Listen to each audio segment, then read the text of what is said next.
We've got asked so many times now about antagonist training, handstands, triceps, so we thought we'll do a little video about that. And the big question in this video is, do we need the triceps for climbing? And do we need the triceps for climbing?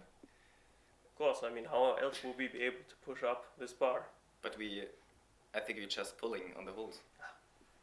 Well, look, I'm pulling down the bar and I'm pushing up the bar. It's like pulling down a climbing hold and pushing up a climbing hold. Scenario, you're climbing and the move is further than you can reach with your hand. What you have to do, you have to engage your tricep to push further up. For dynamic moves, for a lot of moves in general, for palm downs and competitions, stuff like that, the tricep is always required. That's why we'll focus a little bit on it, show you some exercises, of course some handstands. Let's go. We'll show you a few practical exercises that we do in our daily training, and we'll also give you a few more examples of exercises, some easier variations, so there will be something for everybody. So Chris, what's the first exercise? I would recommend the overhead push. Free weights, or do you use like a bar? I use a bar, but you can also use free weights, which is hard in the technique. I think we show you both options. Let's go. Okay, so the overhead pushes. This exercise includes, of course, also the shoulder and the triceps. Grab the bar. Grab the bar. Stand shoulder wide. I would recommend to do it barefoot, not with softer sole. I would grip the bar in a width so that your forearms are perpendicular with the ground, like this. And this is wrong, that's too far. This is too narrow.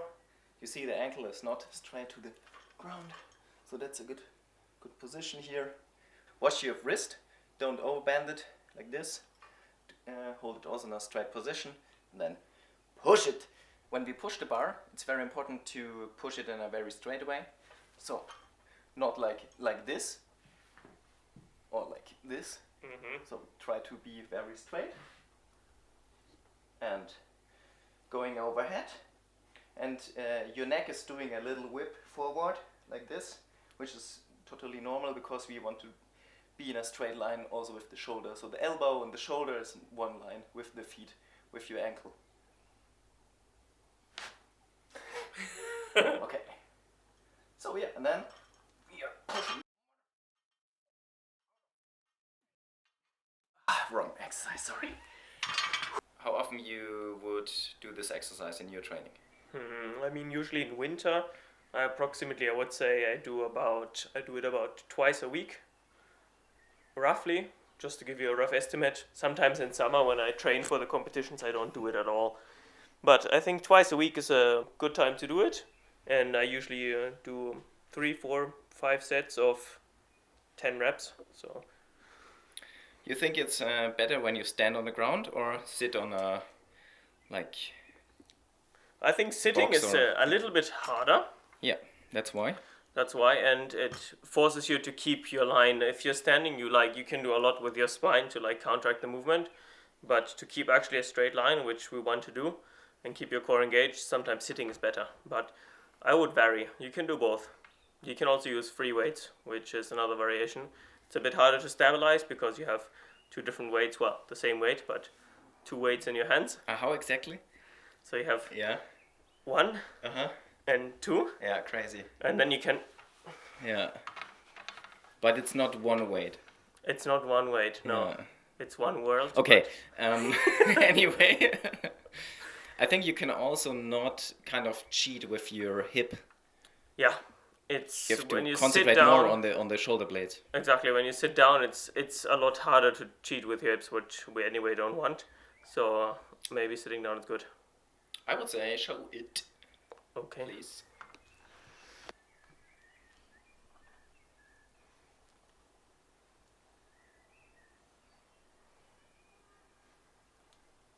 Nice. Say something? Something? Cool. Okay, can you say something a little bit more? It's good to sit down. It counteracts a little bit this tendency that we have to arch your back and do this. It's much harder sitting down, but really try to focus on like shifting forward your pelvis and engaging your core, and that's how you do the overhead press. So here a lot of things where you have to be very clean in your movement. I think it's a lot harder than doing the same exercise with the bar. When you, for example, when you can use a mirror and can control your movement, then it's very useful. I think also in comparison to climbing, because in climbing it's a lot about controlling your movement, and you have more variation, which is also more useful for climbing in my opinion. Next exercise, Alex? Next exercise has to be, of course, push-ups. You do them for climbing? Yeah, I do push-ups occasionally. I mean, definitely at least once a year when there's Dreimet Kraut to win. Now we are talking. Auf geht's, Alex! Reiß dich zusammen jetzt! Physique is important, and therefore the push-up is one of the main exercises. How many push-ups can you do? As many as it takes. Not as many as Chris, I have to note that. But at Dreimet Kraut I did 120 and Chris did 150. So I think if you can get to 100 push-ups, you're probably good. If you cannot do 20 push-ups, you should start training. That's nice. I think that's reasonable, huh? Yeah. Good. Same as with a bar, the distance between your hands should be approximately the width of your shoulders. Elbows straight, your body in a straight line too. No butt up, no sagging. That's not a push-up. This is used for something else, not for pushing up. Continue, please. You go down, ideally with the nose on the ground, and you push up again. Now there is many variations.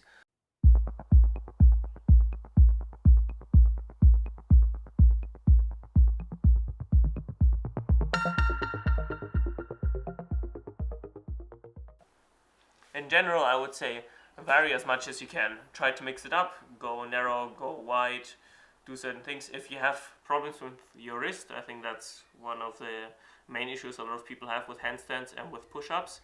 Use parallettes. You can use also like maybe little yoga blocks or some blocks where you can actually like relieve your wrist a little bit, just because on a soft mat it can be quite straining for the wrist.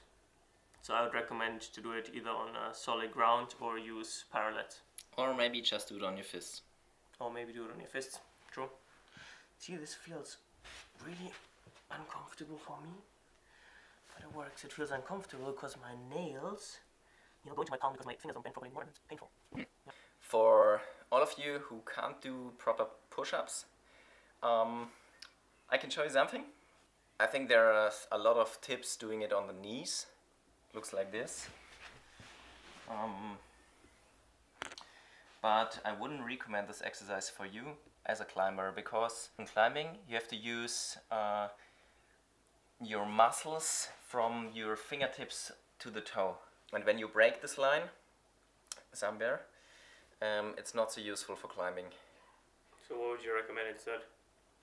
I would recommend to do it in another ankle, but in a fully position. So for example on the bench. Yeah, for example here on the bench, right? So, and when you feel strong enough, you can lower the ankle. Mm-hmm. Yeah. When you want to increase the difficulty of the exercise, you can use this resistance bands. Take the bands like this, go down, and then you have a lot of resistance. Is that why it's called resistance band? I guess so.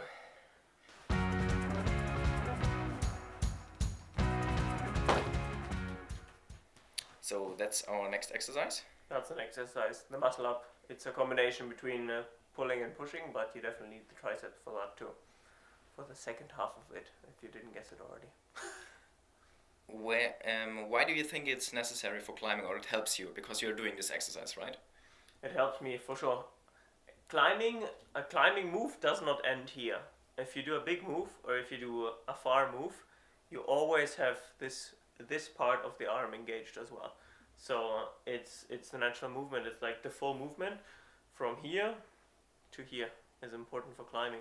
I mean, for competition climbing, for outdoor climbing, it just engages as soon as you leave this position and start pulling here. You engage the tricep, and the more power you have in your tricep, you can just reach further. Ideally. Ding.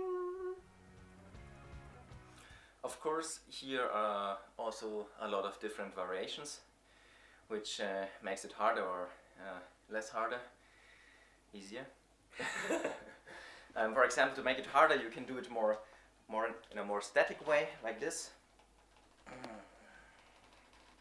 Chris? Yeah. Wake up! Wake up! Like this.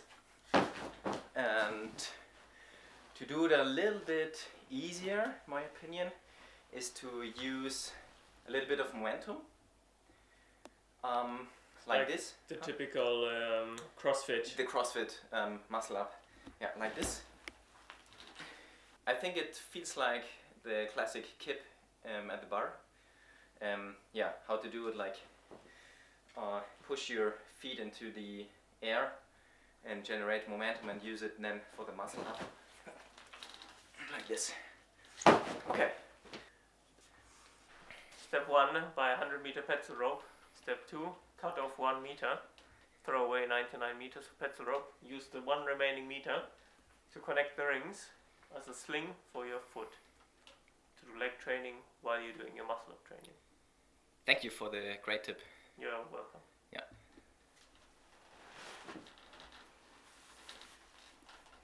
Obviously, the more you push with your leg, the easier it gets. I know you didn't expect that, but that's how it is. The second part of the muscle up, the dip, technically, is another very good exercise for the tricep. I do it often, especially in winter. It's less complex than the muscle up, but also important for basic power.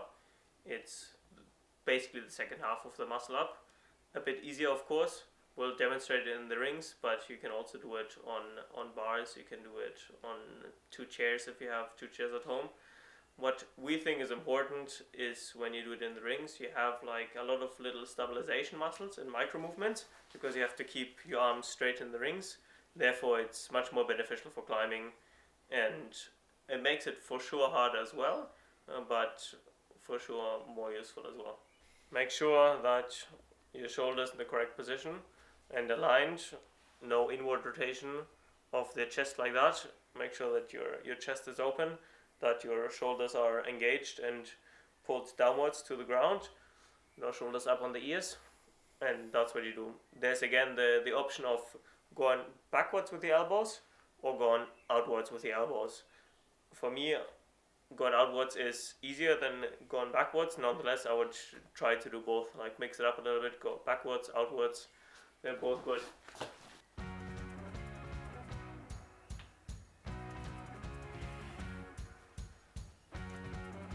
To make the exercise easier, you can use a resistance band like this.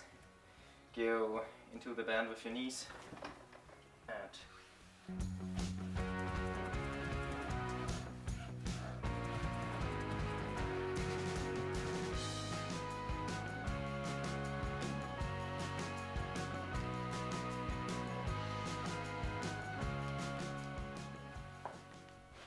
well, of course this is a very hard exercise, and to come to this point we took a lot of steps in between, and I think of course it's not really necessary to do a handstand push-up.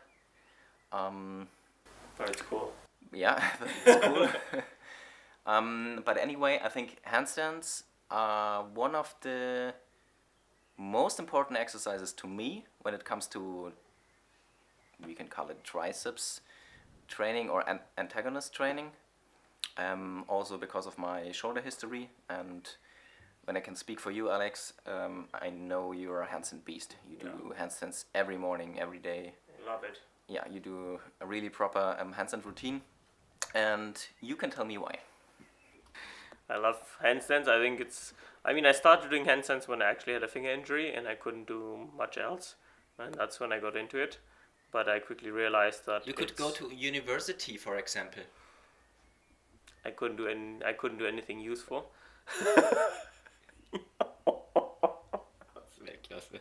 Either we'll get a lot of followers or we'll lose a lot of followers now. No, but I realized quickly that for climbing it's good. It's like you said, every climber at some point will have the problem with his shoulder mobility. Handstands enable you again to like straighten your arms overhead and increase your shoulder mobility, which is super useful for climbing. And also because very often when you do a handstand, you don't end up doing this just because you're upside down and your whole weight is pushing down. So your shoulder is in a correct alignment and a good position. And it's also kind of a balance thing, which I think I always have the philosophy, and I think Chris, you're the same. We want to be proper athletes, and we think that by being a proper athlete, you will also become a better climber. And handstands is just one of the things you should be able to do at some point. And you can do everywhere. And you can do it everywhere. Except on water. in space. In space, I mean, you can still do a handstand in space. It's gonna be easy. But are you doing a handstand in space or you're just standing? That's a question. True, because there's no there's no up and down, huh? Yeah. Of course, we showed you a few exercises, a lot of exercises. You can't do all of them every day. In winter training, I would just maybe pick a handful of exercises after each session that you can incorporate into your training. If you want to do a proper antagonist session, you can also do, I would say, not more than twice a week, the exercise that we showed you. But varying a little bit is always good. And if you feel more comfortable with doing, let's say, 1 or 2 exercises after each training for 3-4 times a week, then rather do that. What means an antagonist training for you in general? It's a fully power session? An antagonist training session for me is like a full training session. It takes for sure 2 hours with warm-up, and I do quite a few exercises, 4 sets each exercise, about, let's say, depending on the exercise, like 5 to 15 reps. Of course, like muscle ups, rather less reps than, for example, dips, stuff like that. But it's definitely a full session that I often do in winter, just as a basic, to get my basic power level. The handstand is a full video by itself, so if you'd like to see a handstand tutorial video, please let us know. We hope you enjoyed this video and you got some helpful tips for your training. Please subscribe, follow, comment what you think, and thank you. Thank you. Ba-ding!